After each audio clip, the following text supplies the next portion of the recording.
하나님의 말씀은 로마서 12장 21절입니다.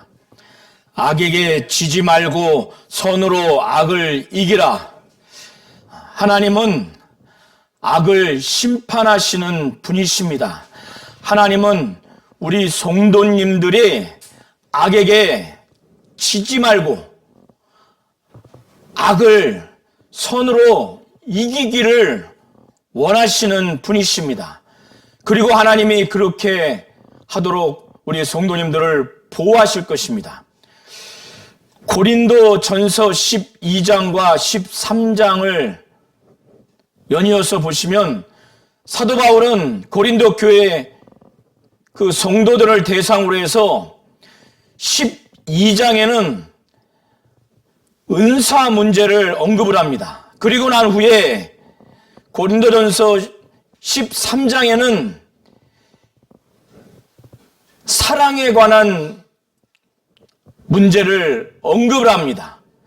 그래서 은사가 많다 할지라도 사랑이 없으면 그 모든 은사들이 실제 교회 안에서 봉사하는 데 있어서 서로 섬기는 데 있어서 제대로 쓰이지를 못합니다. 이처럼 로마서 12장 1절부터 8절은 교회의 모든 지체들이 하나님의 뜻대로 성령이 각각 그 사람의 그 맞게 하나님이 믿음의 분량대로 하나님의 일방적인 은혜로 여러 가지 은사를 주셨습니다.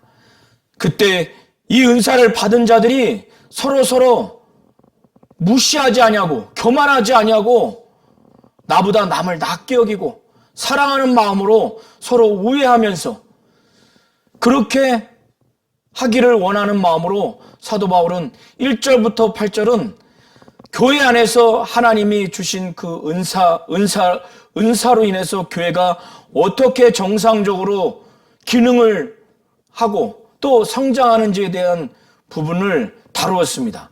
또 9절부터 21절 오늘 설교의 그 범위에 대해서는 그때 이 각각 받은 그 은사를 어떻게 그것을 기능적으로 그걸 활용해서 주의 몸된 교회가 더 성장하고 성숙하게 할 수 있는지에 대해서 말씀하고 있는데 그것은 바로 사랑입니다. 은사가 많다 할지라도 사랑이 없으면 그 은사가 그 주의 몸된 교회가 더 성장하고 성숙한 그리고 각각의 지체가 연합과 동역을 하는 데 있어서 제 역할을 할 수가 없는 겁니다. 사도 바울은 로마 교회 교인들이 그리고 이 로마 교회가 처한 당시의 시대적인 상황을 전제로 해서 이 로마서를 하나님의 말씀으로 받아서 편지 형식으로 전달을 했습니다.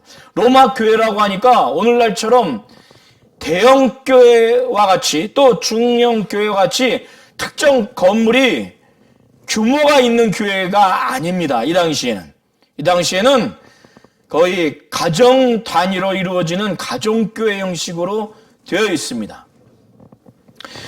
이 당시에 로마 교회는 로마 교회 안에 있는 성도들은 로마 제국의 지배를 받아서 로마 황제의 숭배를 끊임없이 요구를 받고 있는 상황입니다. 그리고 이교도를 숭배하도록 끊임없이 요구를 받게 되는 그런 상황입니다. 이런 상황에서 로마 교회 교인들이 황제의 숭배를 거부하고 또 이교도 숭배를 거부하지 않았겠습니까? 성령도 받고 믿음도 있기 때문에. 그런데 이렇게 했을 때 오직 하나님의 말씀인 성경을 가지고 철저하게 신앙생활하고 오직 예수를 믿는 믿음으로 성령을 의지해서 하나님을 섬기는 이런 신앙을 결연하게 결단하고 신앙생활하는 로마 교회 전 교인들은 로마 황제 숭배를 거부하고 또 이교도 숭배를 완강하게 거부했을 때 마땅히 치러야 할 대가가 있는데 그것은 뭐냐? 이 당시에 이 로마 교회 교인들은 이 당시에 정치적인 지위와 이익을 얻을 수가 없습니다. 경제적인 지위와 이득을 얻을 수가 없어요. 또 사회적인 지위와 이익을 얻을 수가 없습니다. 그것이 제약되거나 그것으로부터 배제되거나 더 나아가서는 종교적으로는 황제 숭배를 거부했고 이교도의 숭배를 거부했기 때문에 예수 믿는 자들이라는 것 때문에 때로는 이들에게 비난, 또 이들을 향해서 더 나아가서는 육체의 상해를 입히는 학대와 더 나아가서는 육체를 고문하고 죽이는 학살까지 자행하는 것을 겪어야 되는 그런 상황입니다. 그러니 이들이 예수 믿지 아니하는 일반 유대인들과 또 이렇게 이방인들에 비해서 사회적으로도 정치적으로도 경제적으로도 매우 지위가 낮거나 아주 그 낮은 지위조차도 취득을 하지 못하거나 그리고 그런 각각의 측면에서 얻을 수 있는 이익을 정말 전혀 얻지 못하거나 매우 미약하게 얻으니까 이들의 삶은 어떨까요? 더더군다나 육체의 그 학대와 고문을 받아서 몸은 어디 하나가 부러지거나 또 피를 흘리는 상해를 당하거나 더 나아가서는 자기 가족 중에 한 사람이거나 교인 중에 같이 신앙생활했던 사람은 모진 고문을 받아서 반신불구가 됐거나 아니면 며칠 전에 순교당하는 이런 처참한 상황에 있는 로마 교회 교인들이 삶이 어떨까요? 삶이 가장 하층민의 삶을 살 수밖에 없는 겁니다. 기도할 때도 낙심이 되지 않겠어요? 이게 하루 이틀 지나도 전혀 변화가 되지 않습니다. 자신들의 삶은. 예배를 드리고 한 주가 지나고 한 달이 지나도 그렇게 몸부림치면서 기도를 해도 나아지는 경우가 없습니다. 단기간 안에. 이러한 상황에 처해 있는 로마 교회 교인들을 향해서 사도 바울은 교회 안에서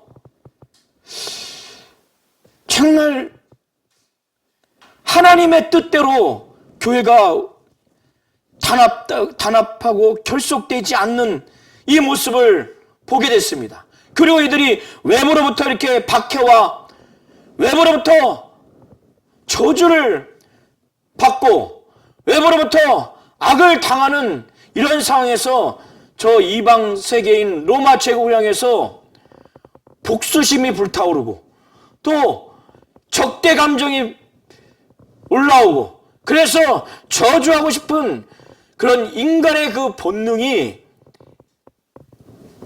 이들 안에 도사리고 있다는 것을 보게 된 겁니다. 그래서 교회 안에서도 신앙생활 하는데 문제가 생기고 또 교회 밖을 향해서 로마 제국을 향해서 이게 전혀 예수의 마음으로 성령을 의지해서 대응하는 그런 자세와 삶이 아닌 거예요.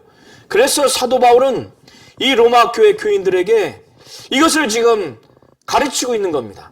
그래서 오늘 9절부터 21절을 잘 보시면서 로마 교회 교인들과 똑같은 상황은 아니지만은 이렇게 사회적으로나 정치적으로나 경제적으로 지위를 얻을 수 없거나 매우 급이 낮은 지위를 얻으며 살아갈 수밖에 없는 이들, 이런 여러 가지 측면에서 이익을 얻지 못하거나 매우 경미한 이익을 얻으면서 살아갈 수밖에 없는 이들에게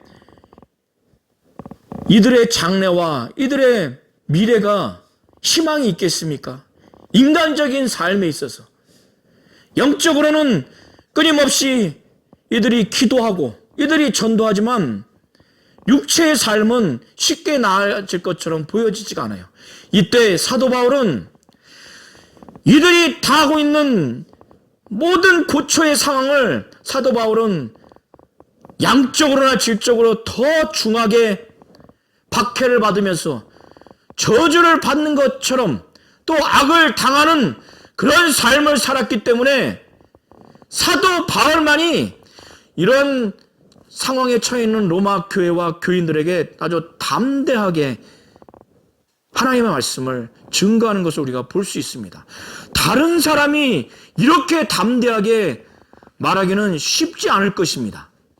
저도 설교를 준비하면서 정말 로마 교회 교인들은 하나님의 사도 바울이라고 하는 사람을 통해서 그가 먼저 사회적으로, 경제적으로, 정치적으로 많은 박해와 그리고 종교적으로 엄청난 박해를 이미 겪었기 때문에 그 과정에서 하나님의 뜻이 무엇이고 성령의 역사하심이 무엇이며 하나님이 그 상황에서 하시는 말씀이 무엇인지를 먼저 경험을 했기에 담대하게 말할 수 있었다고 저는 생각이 듭니다. 아마 그것이 맞습니다. 사도 바울은 9절부터 13절을 통해서는 이런 상황이 되면 얼마나 인간의 감정선도 얼마나 아주 날카롭겠습니까? 예민하고. 그러니 이렇게 사회적으로, 정치적으로, 경제적으로 지위를 못 얻거나 낮은 지위를 얻고 이익을 못 얻거나 낮은 이익을 얻으면서 살아가는 이런 로마 교회나 교인들이 얼마나 빠듯하게 살지 우리는 알 수가 있습니다.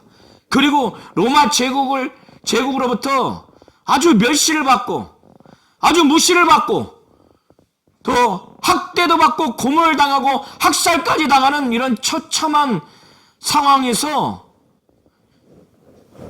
예배드리기 위해서 기도하기 위해서 모인 성도들 서로서로를 향해서도 악에 바쳐서인지 정말 주님의 하나님이 우리를 사랑하신 그 사랑으로 사랑하지 못하는 것을 사도 바울은 보게 됐어요.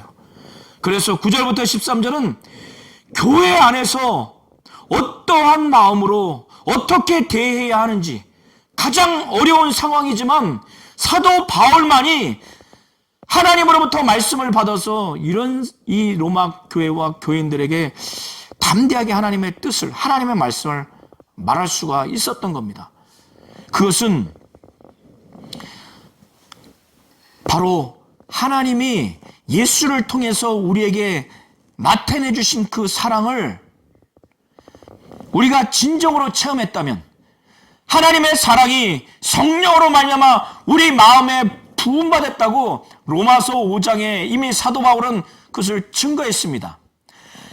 우리가 하나님을 먼저 사랑한 것이 아니라 하나님이 우리를 먼저 사랑했다고 사도 요한은 증거하고 있고 그 사랑의 확실한 증거가 말씀이신 예수를 죄 있는 육신의 모양으로 이 땅에 보내셔서 죽음에 이르기까지 죽음에 내어주면서까지 우리를 살리려고 하는 그 아버지의 그 사랑을 통해서 우리는 확실히 하나님의 사랑을 증명받았습니다. 예수께서도 자기의 사람들을 사랑하되 끝까지 사랑한다라고 사도 요한은 그렇게 기록하고 있습니다. 하나님 아버지가 우리를 아들을 죽음에 내어주면서까지 우리를 사랑하신다라고 하시고 그 예수가 육신으로 오셔서 자기의 사람들을 끝까지 사랑하셨습니다. 그리고 난 후에 성령이 우리 안에 임하셔서 하나님의 사랑이 무엇인지 하나님의 사랑을 사람을 통해서 가르침 받을 필요 없이 성령이 우리에게 임하셔서 하나님의 사랑이 확실하게 부음받아서 우리는 하나님의 사랑을 체험했어요. 그래서 예수께서 내가 너희를 사랑한 것 같이 너희도 서로 사랑하라, 이렇게 담대하게 말씀을 할 수가 있었던 겁니다. 그래서 우리는 하나님의 사랑을 받은 자로서 그 사랑을 경험했고 체험했기 때문에, 받았기 때문에 그 사랑의 양과 질을 아는 자들이에요. 오늘도 성령의 충만함을 받고 오늘도 성령의 감동을 받는다면 그 사랑이 다시금 우리 안에서 파도가 일어나듯이 일어나서 우리의 심령을 감동해 주시고 우리의 심령에 하나님의 사랑을 이웃에게, 형제에게, 교회 안에서 그거를 전달하겠다는 그런 뜨거움이 있을 겁니다. 그런데 이렇게 핍박을 받는 상황이 되니까 로마 교회 교인 안에 이런 사랑을 가지고 아주 순수한 하나님의 사랑을 경험한 상태에서 이들이 하나님의 사랑의 감동과 감격으로 교회 안의 형제들을 정말 중심으로도 사랑하지 못하고 말과 행동으로도 진실하게 사랑하지 못하는 것을 보게 된 겁니다. 그래서 사도 바울은 로마 교회 교인들에게 말하기를, 사랑은, 그 사랑에는 위선과 가식이 없다는 겁니다. 바로 거짓이 없다는 거예요. 사랑에는. 이 세상에서도 부모가 자식을 친정으로 사랑할 때 거기에 무슨 거짓이 있습니까? 연인 사이에 뜨거운 사랑이 있을 때 무슨 거짓이 있습니까? 이 세상에서의 사랑도 그러하거늘 하나님이 우리를 사랑한 사랑을 우리가 체험해서 하나님의 사랑으로 우리가 교회 안에 형제들을 정말 사랑하려고 하는 마음이 가득했을 때, 그 뜨거웠을 때 그 하나님의 사랑이 가득한 상태에서는 위선이 있을 수가 없습니다. 거짓이 있을 수 없어요. 그래서 사랑에는 거짓이 없나니, 그럼에도 불구하고 너희들이 무슨 연유인지 모르지만 너희들이 그렇게 사회적으로, 경제적으로, 정치적으로 박해를 받아서 지위와 이익을 못 얻거나 낮은 것을 받아서인지 교회 안에서마저 세상에서 그 박해로 말미암는 것 때문에 위선과 가식이 있고 거짓이 있는 것인지, 하나님의 사랑이 가득하지 못한 이 모습을 보면서 사랑에는, 하나님의 사랑이 가득한 그 하나님의 사랑에는 거짓이 없단다. 거짓이 없다. 그러니 너희들이 지금 왜 이렇게 악이 너희들 안에 있느냐? 왜 선이 없느냐? 그래서 너희들이 하나님의 사랑으로 가득한 상태에서, 하나님의 사랑이 뜨거운 상태에서 형제를 사랑하려면 지금 너희들의 현재의 모습, 악을 비워해라. 악을 증오해라. 그리고 선에 속하라고. 그래야만이 하나님의 사랑으로 가득한 상태에서 사랑을 할 수가 있다는 거예요. 그리고 예수의 피로 말미암아 우리는 구원받아서 주의 몸된 교회의 각 지체를 이뤄서 우리 모든 성도들은 주님의 몸으로 우리가 한 몸으로 부름을 받은 자들이에요. 예수로 말미암아 우리는 한 가족이 된 겁니다. 이걸 잘 아셔야 돼요. 부모의 피로 인해서 한 형제가 된 것도 정말 대단합니다. 그래서 물보다 피가 진하다고 하는 것을 우리는 경험적으로 알고 있습니다. 육신의 부모의 피보다 더 가치가 있고 더 한 가족으로 만드는 것이 예수의 피입니다. 예수의 피로 말미암아 우리가 예수를 믿어서 한 가족이 됐어요. 그런데 로마 교회 교인들 간에 서로 사랑하지 못하고 서로 우애하지 못하고 무시하고 존경하지 못하는 이런 상황하에서 사도 바울은 형제끼리 서로 사랑해라. 그러니까 마치 육신의 한 가족처럼 예수의 피로 말미암아 예수로 말미암아 한 가족이 됐으니 이 세상에서의 한 가족과 같이 정말 한 가족처럼 그렇게 서로 형제처럼 대해서 예수의 피로 말미암아 한 형제가 된 서로 사랑하라는 거예요. 그리고 서로 우애하라는 겁니다. 서로 우애하라고 하는 것은 부모가 자식을 향해서 애정을 갖고 보살피려고 하는 아끼는 마음 씀씀이를 대하듯이 서로 그렇게 보살피는 마음, 애정을 갖고 마음 씀씀이를 그렇게 하라는 것이 서로 우애하라는 겁니다. 그리고 먼저 존경하라는 거예요. 이 세상에서는 지식의 정도에 따라서 존경의 정도가 달라집니다. 사회적인 지위의 정도에 따라서 존경의 정도가 차별이 있습니다. 경제적인 지위에 따라서, 정치적인 지위에 따라서 존경의 정도가 달라집니다. 지식의 정도에 따라서 존경의 정도가 달라집니다. 교회 안에서는 그렇게 하지 말라는 거예요. 나보다 지식이 없다 할지라도, 나보다 경제적인 지위가 낮다 할지라도, 정치적이고 사회적인 지위가 낮다 할지라도 먼저 존경하라는 거예요. 우리는 가족 중에서 부모가 초등학교도 나오지 못했지만은 박사학위를 딴 자식이, 효자 자식이 지식적으로는 우월하지만 부모를 존경하는 것을 우리는 보지 않습니까? 맏형이 사회적으로, 정치적으로, 경제적으로 동생들보다 지위가 낮지만은 동생들이 존경하는 것을 보지 않습니까?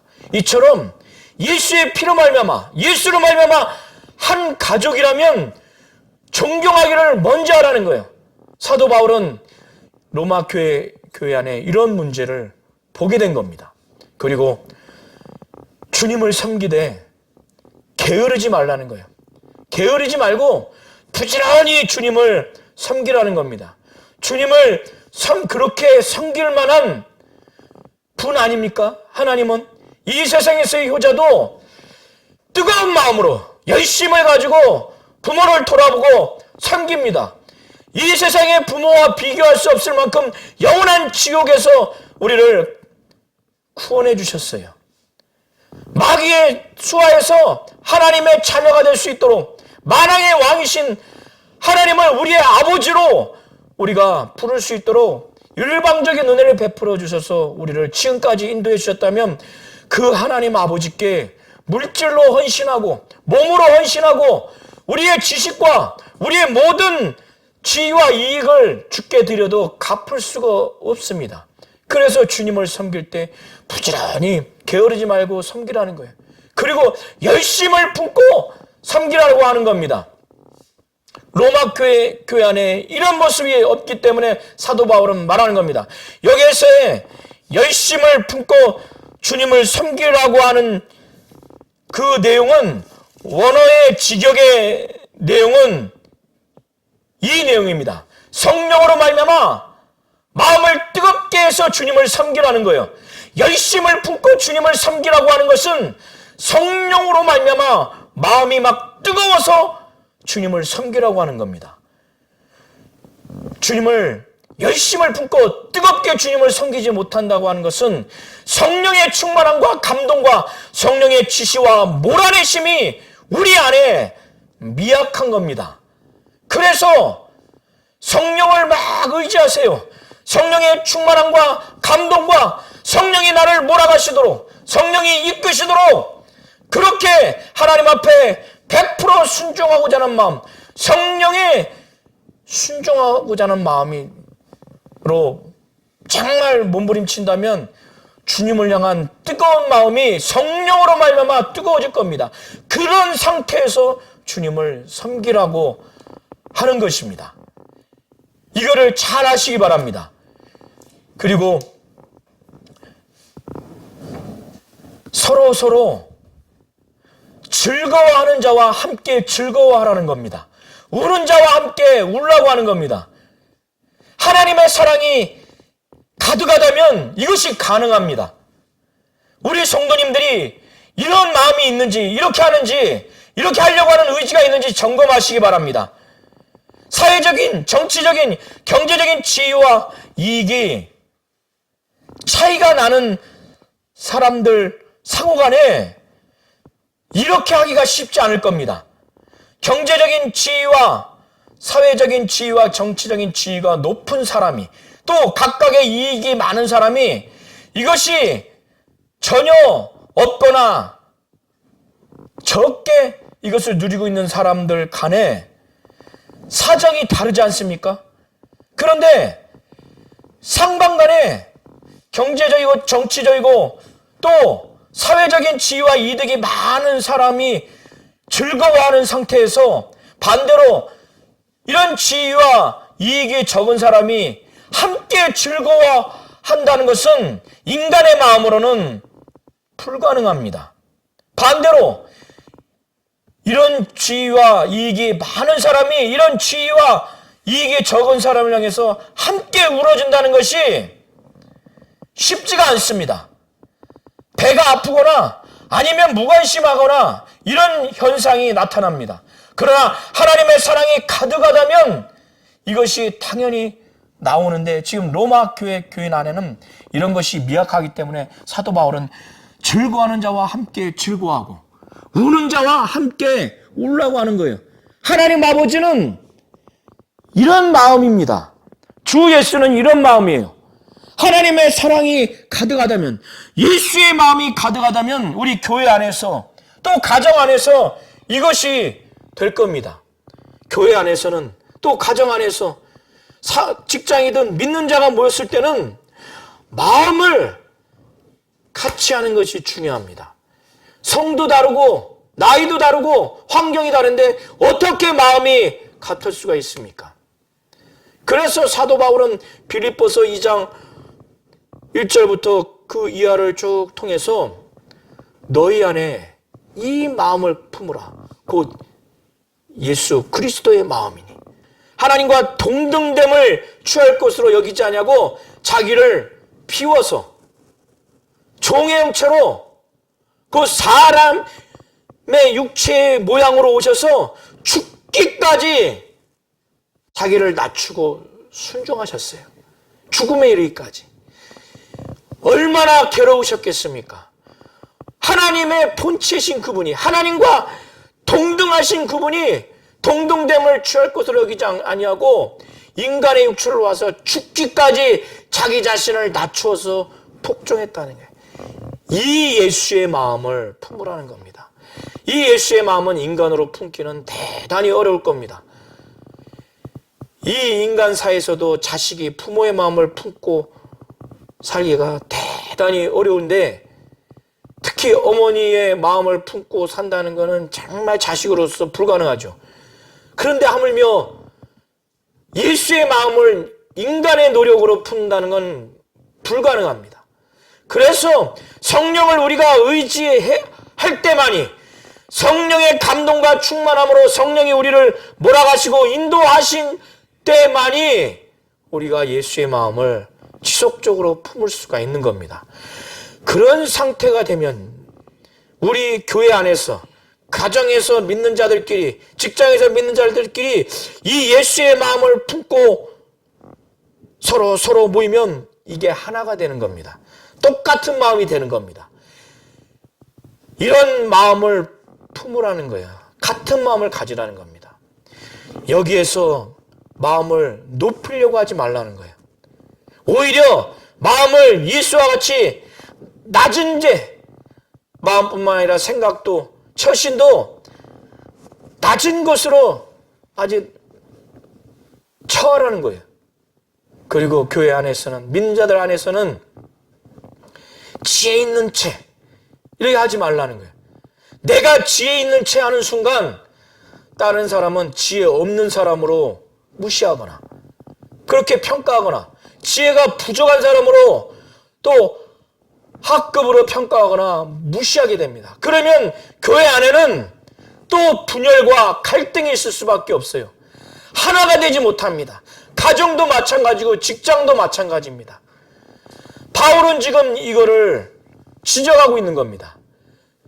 그리고 난 후에 이제 사도 바울은 이 로마 교회 교인이 로마 제국을 향해서 그렇게 박해와 저주와 악을 당하고 있는 이 교회가, 이 교인들이 어떻게 정말 어떠한 중심으로 어떻게 처신해야 되는지 사도 바울이 먼저 경험을 했기 때문에 하나님의 인도하심을 받고 하나님의 뜻대로 인도하심을 받고 성령의 이끌림을 받았기 때문에 담대하게 가르치고 있는데, 그 내용이 바로 이겁니다.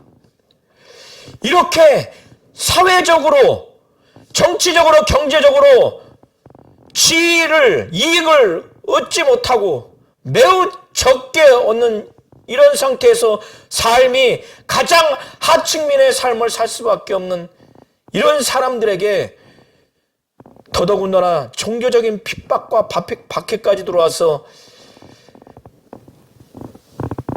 막 학대하고 또 고문하고 학살하는 이런 것들이 자행됐을 때 이들에게 좌절하고 낙심하는 것이 당연합니다. 저 로마 제국을 향해서 살기를 가지고 적대적인 마음을 가지고 보복의 심정, 저주의 심정을 갖는 것이 인간의 본성입니다. 이런 상황에서 정말 믿음 있는 자가 정상적으로 하나님의 인도함을 받는다면, 성령의 인도함을 받는다면 나타날 수 있는 것이 어떤 것이냐? 하나님만을 바라보는 거예요. 하나님만을 소망하는 겁니다. 이 세상에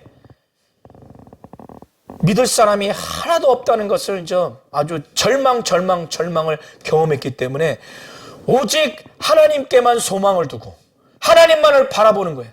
그리고 이 땅에서 풍요로운 삶이 아니기 때문에 천국을 바라보는 겁니다. 천국을 누구보다 소망을 하는 겁니다. 이 로마 교회 교인들, 초대교회 정상적인 신앙을 가지고 이 박해를 대한 사람들은 대부분 이런 양상이었을 겁니다.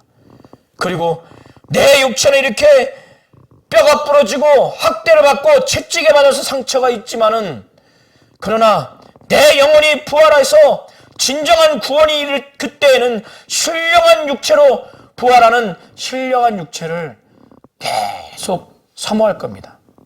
북한에 예수 믿는 사람들이 실제 있습니다. 그런데 그들은 저 수용소에서 이 북한을 도망 나오지 않고 끝까지 믿음으로 살겠다고 각오하는 사람도 있어요. 우리와 같지 않습니다. 그런 사람들이 뭘 바라보겠습니까? 북한에서 호의호식을 바라겠습니까? 그들은 천국을 바라보는 거예요.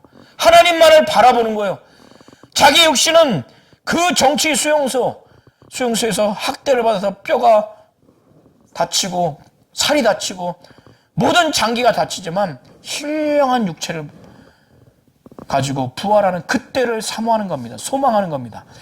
바울은 지금 로마 교회 교인들에게 이런 소망을 가지고, 이 소망을 가지면은 이 박해 현장이 참담하고 암울하지만 하나님만 생각하고 신령한 육체를 생각하고 또 하늘나라를 생각하면은 그 순간만큼은 희망이 있어요. 즐거움이 있는 거예요. 그래서 사도 바울은 12절에 소망 중에 즐거워하라는 거예요. 그리고 이런 상태에서 사도 바울 자신이 그랬던 것처럼 견뎌라, 참아라, 환난 가운데 참아라, 인내라. 그리고 이때 하나님만을 절대적으로 의지하는 기도를 하라는 거예요. 기도에 힘쓰라고 하는 겁니다. 그리고 이렇게 어려울 때, 힘들 때, 감정선이 정말 내가 사랑할 수 없을 때 나와 같이 의식주 문제가 아예 정말 터무니없이 누릴 수 없거나 매우 빈약한 자들을 보면 성도들의 쓸 것을, 필요한 것을 공급하라는 거예요. 성도들의 쓸 것, 이렇게 박해받은 자들이 사회적으로, 경제적으로, 정치적으로 지위와 이득을 못 얻거나 그렇게 미약하면 의식주, 입을 옷과 먹을 음식과 살 곳이 없거나 그 걱정을 해야 되는 사람들이기 때문에 나 먹고 나 입고 나 잘 것도 없어서 바둥바둥 이렇게 살지 말고 그런 성도들의 쓸 것을 공급하라는 거야. 그리고 이 당시에는 이렇게 순회하면서 전도하는 자들이 여관을 쉽게 얻을 수 없었기 때문에 이러한 자들을 정말 이런 손님들을 아주 접대하기를 힘쓰라고 하는 겁니다. 그래서 공동체 안에서 어떻게 대해야 되는지 또 외부를 향해서 어떻게 대해야 되는지 지금 말씀을 하고 있습니다. 14절부터 이하를 14절부터 21절은 대부분이 외부를 향해서 핍박을 가하는 외부를 향해서 물론 믿는 자를 포함할 수도 있지만 외부를 향해서 어떻게 대해야 되는지에 대해서 말씀을 증거하고 있습니다. 사도 바울은 로마 교회 교인들이 이렇게 황제 숭배를 거부하고 이교도 숭배를 거부하게 되니까 사회적으로 정치적으로 종교적으로 지위와 또 이익을 얻는 데 있어서 불이익을 당하고 육체도 박해를 당하는 이런 총체적인 그 믿음으로 말미암는 신앙으로 말미암는 박해를 당하는 그때 나를 그렇게 핍박하고 박해하는 자에게 인간의 본성을 가지고 그냥 저주해버릴까 이렇게 하지 말고 축복하라는 거예요. 이게 굉장히 어렵습니다. 축복하라고 하는 것은 하나님께 기도해서 나를 박해하고 핍박하는 자들에게 하나님이 그들이 잘 되도록 그들에게 복이 임하도록 그렇게 기도하라는 거예요. 저주하지 말고 축복하라는 거예요. 또 내게 악하게 대하는 자, 이 교회와 교인들에게 악으로 대하는 자에게 아무에게도 악을 악으로 갚지 말라는 거예요. 악을 악으로 갚지 말라는 거예요. 오히려 그런 사람을 포함해서 모든 사람 앞에서 선한 일을 도모하라는 거예요. 야, 이거 굉장히 어렵습니다. 나를 지금 몽둥이로 때리고 있는데 나를 정치적으로 경제적으로 사회적으로 지위와 이익을 아예 얻지 못하게 하거나 매우 빈약하게 얻게 해서 나를 아주 멸시하고 학대하는 그런 사람들, 그리고 이런 사람들을 제가 많은 사람들 앞에서 이런 상황에서 축복하고 악을 악으로 갚지 말고 선한 일을 도모하라고 하는 게 인간의 본성으로는 어렵습니다.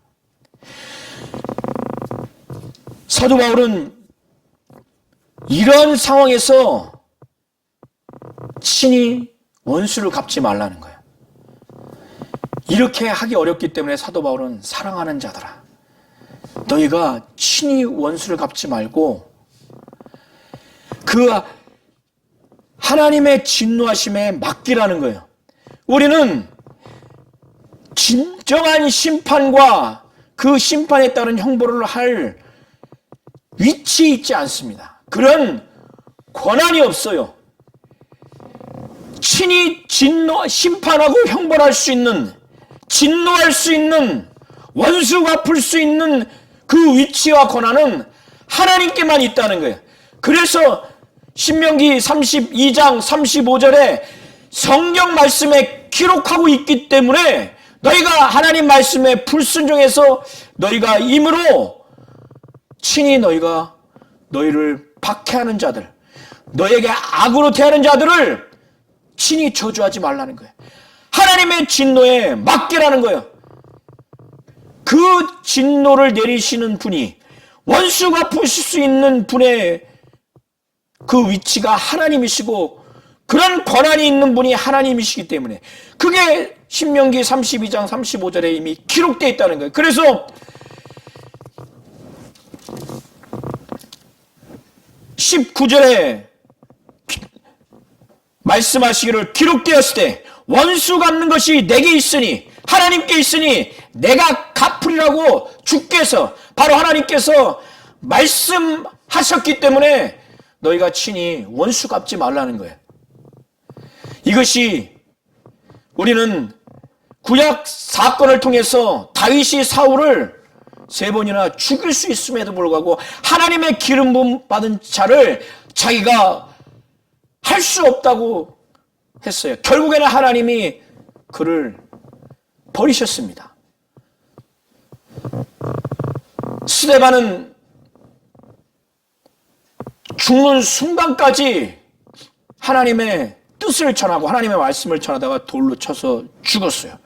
그때 그 순간에 아버지여 내 영혼을 받으시옵소서 하고 저희들의 죄를 돌리지 말아달라고, 악을 악으로 갚지 않았어요.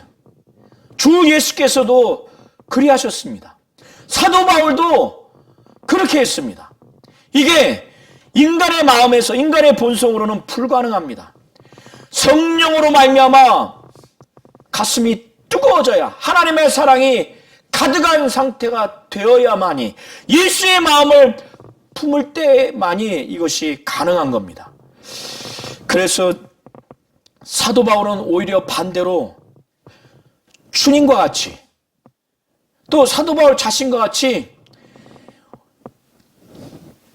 너희들의 원수 갚지 말고 그 원수에게 그가 배고프거든 먹을 걸 주라는 거예요.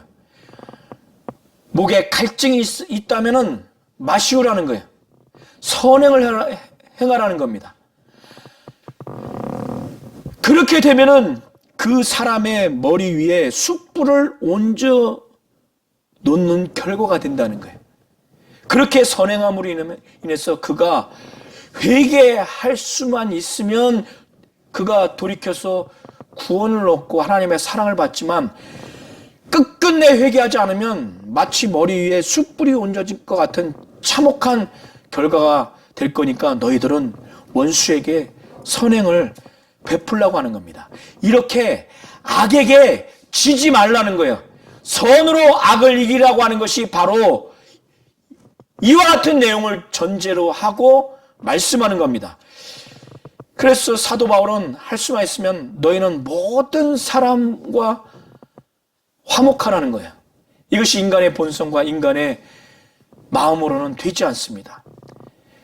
성령으로 말미암아 하나님의 사랑이 우리에게 부음받은 그 상태, 처음의 상태로 돌아갈 수 있도록 성령의 충만함과 성령의 감동으로, 성령의 이끌리심과 몰아내심이 되어야만이, 그렇게 성령으로 말미암아 우리의 가슴이 뜨거워야만이 하나님의 사랑이 가득하게 되고, 그때 예수의 마음을 우리가 품을 수가 있는 겁니다.